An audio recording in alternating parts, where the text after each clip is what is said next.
बिस्मिल्लाहिर्रहमानिर्रहीम। अस्सलाम वालेकुम नाज़रीन, आप यूट्यूब चैनल देख रहे हैं। मैं इमरान खान हूँ। नाज़रीन, भारत से मज़ीद सैलाबी पानी इस वक्त पाकिस्तान में दाखिल हो रहा है और लगातार सैलाबी पानी पाकिस्तान में दाखिल हो रहा है।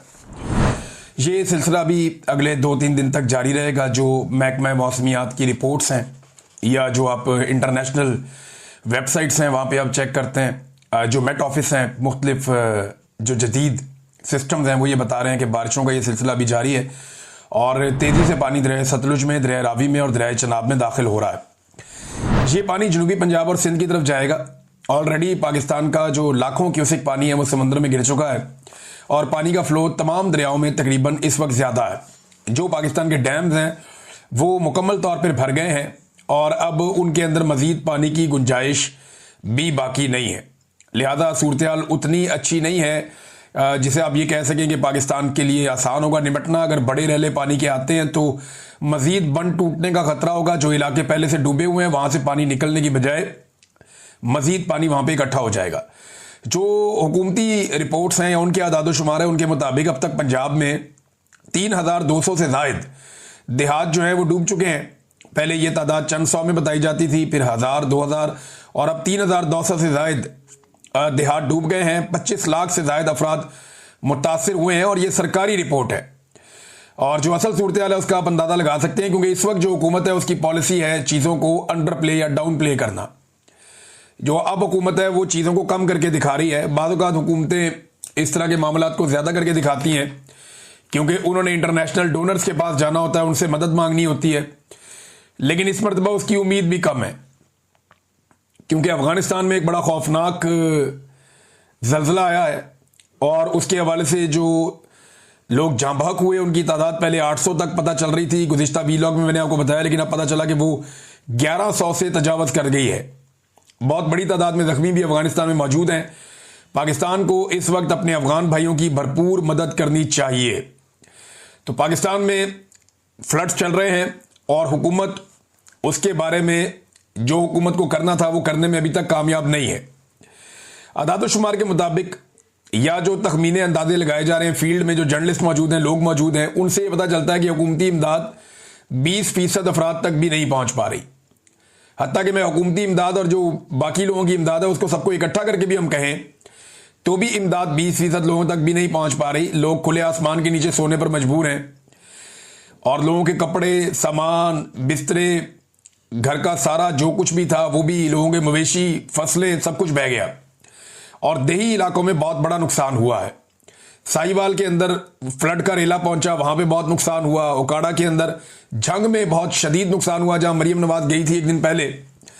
और वहां से अब ये इत्तला आ रही है कि झंग में जो एक जाली कैंप लगाया गया वहां पे जो मरियम नवाज की मुलाकात करवाई गई है वो मुलाकात सैलाब मुतासरीन से नहीं करवाई गई। ये बंदे गाड़ियों में भरकर फैसलाबाद से लाए गए थे और ये भी क्लेम किया जा रहा है कि जो खवातीन लाई गई थी वो कोई सरकारी दफातर में काम करने वाली खवातीन है और इन लोगों को पुराने कपड़े पहना के इनको लाया गया और लाकर वहां पे एक ड्रामा क्रिएट किया गया। जो असल सैलाब मुतासरीन है उनको मरियम नवाज के नज़दीक भी नहीं आने दिया गया। रीज़न वही है कि जो असल मुतासरीन है वो आएंगे तो वो अपना हक मांगेंगे और ये हक दे नहीं पा रहे। तो 200-250-300 बंदा इकट्ठा करना कोई मुश्किल नहीं होता। अब जब आप ड्यूटीज लगा देते हैं ब्यूरोक्रेसी की तो वो फिर एक एक पटवारी को कहते हैं जी आपने 10-10 बंदे लेकर आने हैं। तो अगर वहां पे 20 पटवारी भी आते हैं तो 200 बंदा इकट्ठा हो जाता है। आप एक एक टीचर को कहते हैं जी आपने 5-5, 7-7 बंदे लेकर आने हैं। एक एक एमपीए को आप कह देते हैं बंदे लेकर आने हैं। तो ये जब आपके पास सरकार होती है ना तो ये पीएमएलएन का पुराना तरीकाकार है। ये पटवारी इकट्ठे कर लेते हैं, दूसरे महकमे के लोग इकट्ठे कर लेते हैं, फिर उन्हें कहते हैं कि बंदे लेकर आ जाओ। मुझे एक वाकया याद आ गया इससे कि परवेज मुशर्रफ के दौर में लाहौर में एक रैली निकली थी। राव सिकंदर इकबाल साहब ने वो रैली निकाली थी तो एक पीर साहब आ गए और उनके साथ दर्जनों गाड़ियां थी। तो सारे बड़े खुश हो गए कि इतने बंदे लेकर आ गए पीर साहब इस रैली के लिए। तो बाद में पता चला, वो जो बंदों से बात हुई तो वो बंदे बता रहे थे कि जनाब हमें तो लेकर आए, ये हजरत अली अजमेरी रहमतुल्लाह अलैह का मज़ार है, वहां पर हाजिरी देने के लिए गाँव से ये कहकर लाए और बीच में रैली के शामिल कर दिया और बाद में ले जाके लंगर वंगर खिला के उनको वापस ले गए। तो ये इस तरह के रंगबाजियां होती रहती हैं पॉलिटिक्स के अंदर। ये रंगबाजियां की जा रही हैं और टिकटॉकड़ियां जो है वो इसी काम पे लगी हुई हैं। कोई और काम ना इनसे होता है ना ये करते हैं। सबसे ज़्यादा जो अफसोसनाक चीज़ है नाजरीन, सैलाब मुतासरीन के साथ जो पुलिस का और इंतजामिया का रवैया है वो बड़ा हद तक अमेज़ है। बहुत बदतमीज़ी वाला रवैया है। ये गालियाँ दे देकर लोगों के घर खाली करवाते हैं, उन्हें डंडे मारते हैं, उन्हें खींचते हैं, उन्हें घसीटते हैं। बहुत सारे विजुअल्स और तस्वीर और ये चीज़ें आ चुकी हैं, इनकी ऑडियो और वीडियो तो मौजूद हैं, जिसमें सैलाब मुतासरीन जिनके बेचारों के घर बह गए हैं, जिनके सामान चला गया, मवेशी चले गए, फसलें बह गई और घर के अंदर जितना भी उनका ज़रूरियात ज़िंदगी का सामान था वो बर्बाद हो गया। साथ उनको डंडे भी मारते हैं, उनको घसीटते भी हैं, उनको गालियां भी देते हैं, उनको धमकियां भी लगाते हैं मुकदमात की। तो ब्यूरोक्रेसी भी ये कर रही है, पुलिस भी ये कर रही है। हाँ, टिकटॉक बनाने के लिए कहीं पे 4 बच्चे बिठा के उनके हाथ में किताब पकड़ा दी, किसी बच्चे को फुटबॉल दे दिया, किसी बच्चे के साथ बैठ के किसी डीसी ने या किसी एसी ने खाना खा लिया, और ये किसी पुलिस वाले ने किसी बच्चे को गोद में उठा लिया। तो ये टिकटॉकनियां जो है उनको देख के सारे इसी काम पे लग गए हैं। अब मैं देख रहा था कि अब जो देहाती लोग हैं उन्होंने नया काम शुरू कर दिया। जहां पे भी कोई बंदा जाता है हुकूमत का और वो 2 नंबरी करने लगता है कि फलां का बच्चा गोद में उठा लिया और 2 नंबरी कर रहा है, तो वो देहाती भी अब उसकी वीडियो बना के लगाना शुरू हो गए। मेरी सैलाब मुतासरीन से गुजारिश है कि ये आपकी तौहीन कर रहे हैं, ये आपकी गुर्बत का मजाक उड़ा के, आपकी मजबूरियों का मजाक उड़ा के अपनी पब्लिसिटी कर रहे हैं। लिहाजा आप भी जवाब दें इनको, और जवाब देने का सबसे आसान तरीका है कि ये जो भी कर रहे हैं थोड़ा दूर खड़े होकर आप इनकी वीडियो बना लें, ये चीजों को बार बार रीटेक करते हैं। वो एक बाबा जी हैं, उनको 2 दफा रेस्क्यू किया है, यानी एक दफा इस एंगल से रेस्क्यू किया, दीवार के पास खड़े थे, उन्हें रेस्क्यू किया, बाहर निकाला, थोड़ी देर बाद एक और जगह थे, वही बाबा दोबारा रेस्क्यू हो रहा है, फिर उसको रेस्क्यू कर दिया। वो दोनों वीडियो मार्केट में आ गई। अब या तो ये बाबा को शौक था, बार बार पानी में छलांग मार देते थे कि मैंने रेस्क्यू कर लो, या फिर वही हो रहा है जो हर तरफ हम देख रहे हैं। बंदे हैं वो बाकायदा किनारे से जाते हैं पानी के अंदर, पहले फिर कैमरा ऑन होता है, फिर पानी के अंदर से बाहर आते हैं कोई ना कोई चीज उठा के। ये फ्रॉड हो रहा है, और ये सब इसलिए हो रहा है कि जिसके हवाले सूबा किया गया हुआ है उसकी अपनी तरबियत ही है, वो टिकटॉकनियों की मालकन है और वो यही काम कर रही है और लगातार यही काम हो रहा है। तो बदतमीजी पुलिस और इंतजामिया की जानिब से सैलाब मुतासरीन के साथ ये इंतहाई अफसोसनाक है। एक फौजी अफसर की वीडियो में देख रहा था सुबह, वो भी समझा रहा था कि यार इनको तकलीफ को इनकी समझो, लेकिन वो क्या समझाएगा, उसका अपना इदारा जो है मरियम नवाज के फ्लैक्स सीधे करने पे लगा हुआ है आजकल। तो उन्होंने क्या करना है, यानी इससे पहले हम देखते थे फौज को काम करते हुए, लेकिन अभी मरियम नवाज के फ्लैक्स फौज सीधे कर रही है। ये दिन भी फौज ने देखना था। मेरे बहुत सारे फौजी दोस्त हैं, वो बेचारे इसके ऊपर बड़े सीख पाए। मेरी उनसे बात हुई, मैंने कहा ये क्या है, उन्होंने कहा यार किधर लाके खड़ा कर दिया हमें, ये हमारा काम तो नहीं है ना, मरियम नवाज के फ्लैक्स हम सीधे कर रहे हैं, ये तो यूनिफॉर्म की तौहीन है, ज्यादती हो रही है। तो मैंने कहा ये क्यों करते हो? फिर उसने कहा यार बेचारे सिपाही का क्या दिमाग होता है, वो तो जो देखता है वो उसको फॉलो करता है, वो देख रहा है ऊपर से यही काम चल रहा है तो आगे भी यही काम चल रहा है, अब क्या करें। हालात इनके ये है कि इन्होंने जानवरों के चारे के ऊपर मरियम नवाज का फोटो लगा दिया, और भाई उधर किसी कट्टे बच्चे का लगाना था, किसी बच्ची का लगाना था, गाय भैंस का वहां पे आपने लगाना था फोटो कि ये चारा गाय भैंसों के लिए आया, उधर भी चुप के मरियम नवाज का फोटो लगा दिया। भाई मस्जिद एक ऐसी जगह, औरत आगे खड़ी हो जाए तो अब नमाज नहीं पढ़ सकते, वहां मरियम नवाज का फोटो मस्जिद में भी चिपका दिया कि जनाब ये मस्जिद है, नीचे बुक कमिश्नर का और ये वो सारा लिखा हुआ है, तो मस्जिद के ऊपर भी मरियम नवाज का फोटो चिपका दिया। अपना फोटो चिपकाने का जो शौक है ना, वो ये बता रहा है कि ये लोग ज़हनी मरीज हैं, इनको इलाज की जरूरत है। इनको इख्तिदार दे दिया पकड़ के एस्टेब्लिशमेंट ने, इन्हें तो अब इस वक्त इलाज मिलना चाहिए था, इन्हें लाके इख्तिदार में बिठा दिया। कैसी ज्यादती की है इनके साथ, और कौम के साथ उससे बड़ी ज्यादती की है। नाज़रीन एक चीज और मैं आपको बताता हूं कि ये बातें बहुत बड़ी बड़ी कर रहे हैं। सबसे पहले गंडापुर ने बढ़के मारी थी, फिर ख्वाजा आसिफ ने, फिर मुसद्दक मलिक ने, फिर हुकूमत के और बहुत सारे लोगों ने, फिर टिकटॉकनियों ने और उसकी मालकन ने, सब ने मैदान में आके बढ़ के मारी थी कि जनाब हम ये अवाम के साथ ज्यादती नहीं होने देंगे, ये हम अपने इलाके डबो देंगे, अवाम को बचाएंगे, ये जो दरिया के अंदर तजावजात हैं ये ख़त्म होनी चाहिए, ये जो गैर कानूनी सोसाइटियाँ बनी हुई हैं ये नहीं बननी चाहिए। किसी एक के खिलाफ भी कानूनी कार्रवाई नहीं हुई अभी तक। पाकिस्तान डूब गया, पाकिस्तानी रुल गए, गरीब आदमी की फसलें रुल गई, चावल के दाने आपके पास नहीं है। अब इस साल बेड़ा गर्क कर दिया चावल की फसल का पकड़ के इन्होंने, सिर्फ दरियाओं के रास्ते बंद कर करके। ये पानी दरियाओं के रास्तों से जाना चाहिए था ना। ये जो आपने सोसाइटियां बनाए बंद बंद, आपने अजीबो गरीब दरियाओं का रुख मोड़ दिया, वो क्या पानी फिर देहातों में सैलाब आ गए, तो पूरे के पूरे इलाके रुड़ गए हैं और इनकी फैक्ट्रियां महफूज हैं, इनकी सोसाइटियां महफूज हैं। ये कहते हैं हम ये नहीं होने देंगे। तजावजात के खिलाफ इन्होंने बड़ी मारी हैं, लेकिन एक भी बंदा, कोई मुकदमा दर्ज नहीं हुआ, कोई बंदा गिरफ्तार नहीं हुआ। गंडापुर ने कहा मैं हटाऊंगा सारी तजावजात। वो एक होटल के ऊपर एक दीवार गिराने पे गंडापुर को मिलके उनके साथ खुशगपियां लगानी पड़ी अमीर मुकाम के साथ। यहां अलीम खान, जिसने दरिया के बीच में सोसाइटी बनाई, जिसको गिरफ्तार होना चाहिए था, इस वक्त उसके ऊपर मुकदमा होना चाहिए था, वो मरियम नवाज के साथ कश्ती में झूले ले रहा था। अंदाजा करें आप। और मुझे तब समझ आई कि दरिया रावी में कर क्या रहा है।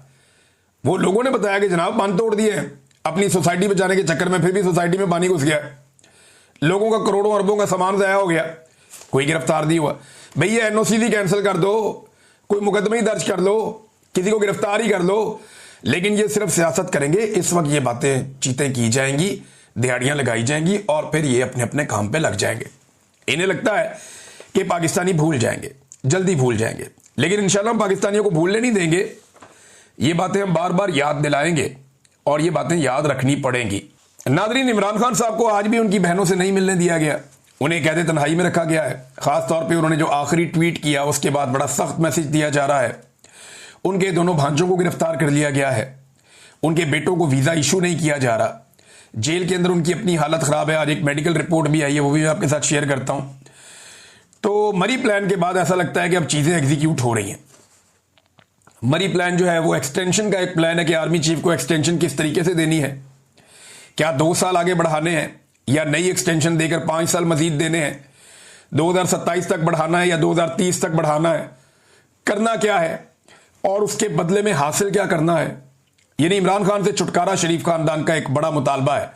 तो क्या वो उन्हें दे पाएगी मिलिट्री एस्टेब्लिशमेंट एक्सटेंशन के बदले में?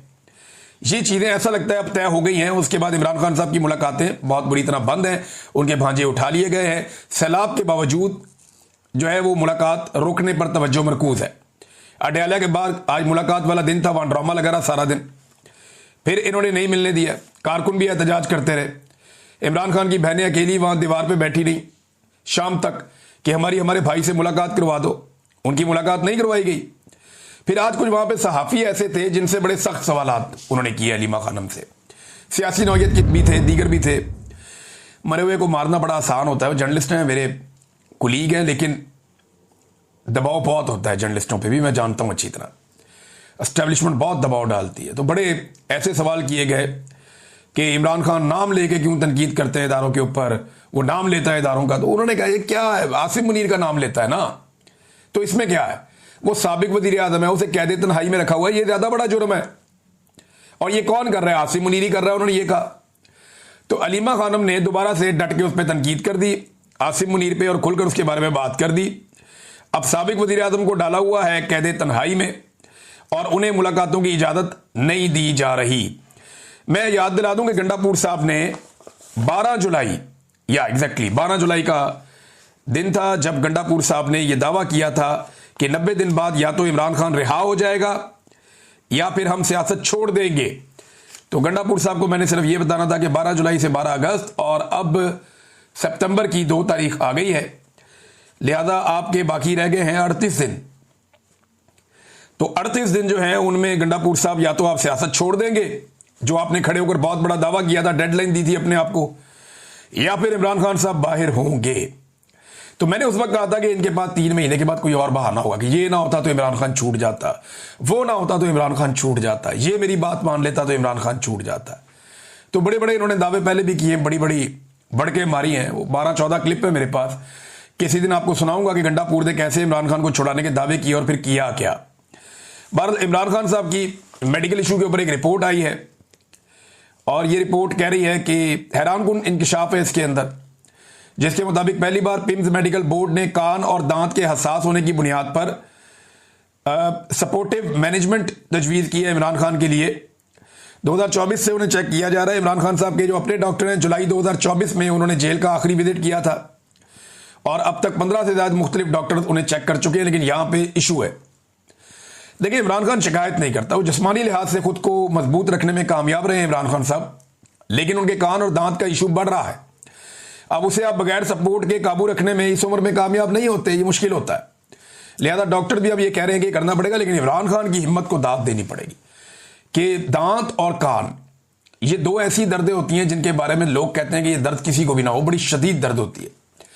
जिसे कभी दांत में दर्द रहा हो ना, या कान का दर्द हो जाए रात को, तो उसको आइडिया है कि कितना खौफनाक दर्द होता है। मेरे क्योंकि बहुत कम कभी लेकिन कान में दर्द होता है। ये मैंने ISI वालों को भी कहा था। मैंने कहा जिस दिन मेरे कान में दर्द हो जाएगी ना, उस दिन आप सबको लग पता जाएगा, क्योंकि मेरे 2-3 महीने में एक आध दफा कान में दर्द होती है। तो वो ऐसी दर्द होती है कि बंदा दूरा हो जाता है। तो ये मेरे इमरान खान साहब की मैं हिम्मत को दाद देता हूं कि वो फिर भी शिकायत नहीं करते, वो उस तरह से नहीं कहते। उनके दांत और कान दोनों में दर्द है, वो कह रहे हैं, डॉक्टर बता रहे हैं बड़ी हसासियत है, प्रॉब्लम है। और उसके ऊपर बाकायदा रिपोर्ट आई है कि उनको अब चाहिए होगी सपोर्टिव मैनेजमेंट। बहरहाल देखिए ये हुकूमत क्या करती है। इमरान खान साहब के अपने डॉक्टरों को तो मिलने नहीं दिया जा रहा। अब इमरान खान तो चले पाकिस्तान तहरीक इंसाफ के बानी है ना, या बानी है पाकिस्तान के साथ ये किया जा रहा है। जिसने भी पाकिस्तान के साथ अच्छा किया, पाकिस्तान की मिलिट्री एस्टेब्लिशमेंट ने उसे निशाने इबरत बनाया। ये ऐवान सदर में ये उनकी जो एक ऑफिशियल सोशल मीडिया है जरदारी साहब, वहां आप ये देखें कायदे आज़म का फोटो गायब है। अब इसमें ना एक कानून खुद बिल लेकर आई थी पाकिस्तान पीपल्स पार्टी, जिसके मुताबिक 50,000 रुपए जुर्माना और 5 महीने की कैद थी सरकारी दफ्तर से कायदे आज़म की फोटो हटाने पर। तो ये तो सबसे बड़ा सरकारी दफ्तर है पाकिस्तान का। तो कायदे आज़म को ये रफ्ता रफ्ता आहिस्ता आहिस्ता कायदे आज़म को जो है फेड आउट कर रहे हैं।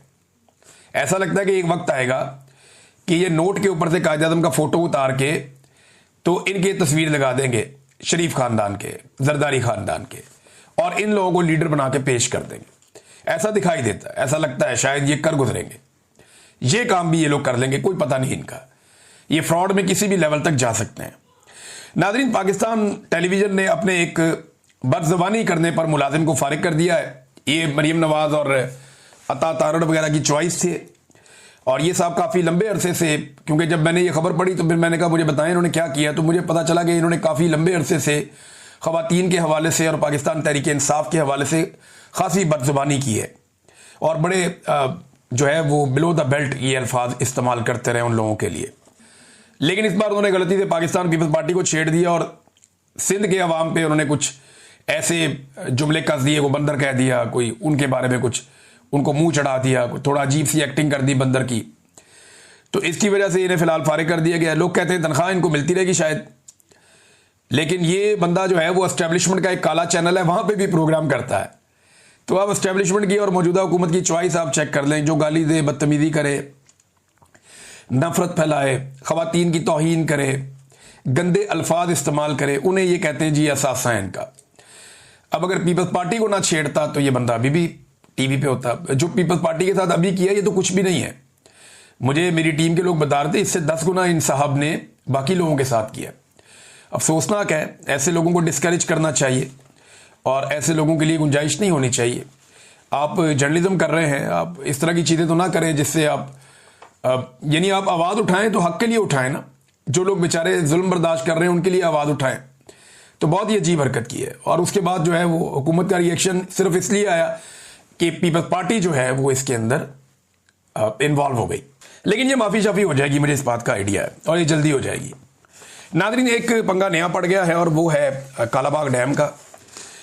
इसमें गंडापुर साहब ने एक स्टेटमेंट दे दिया हैरान कुन कालाबाग डैम के हवाले से, और आउट ऑफ द वे ही आ गए वो। ये नहीं किसी ने उनसे ये बात भी नहीं ऐसे की थी, लेकिन वो आ गए गंडापुर साहब। उन्होंने कालाबाग डैम के ऊपर बताया जी मैंने तो वहां भी बात की, वहां भी बात की। तो अब उसके ऊपर पीटीआई के लोग सफाइयां दे रहे हैं। असद कैसर साहब कह रहे हैं जी वो गंडापुर की जाती राय हो सकती है, पीटीआई की राय नहीं है।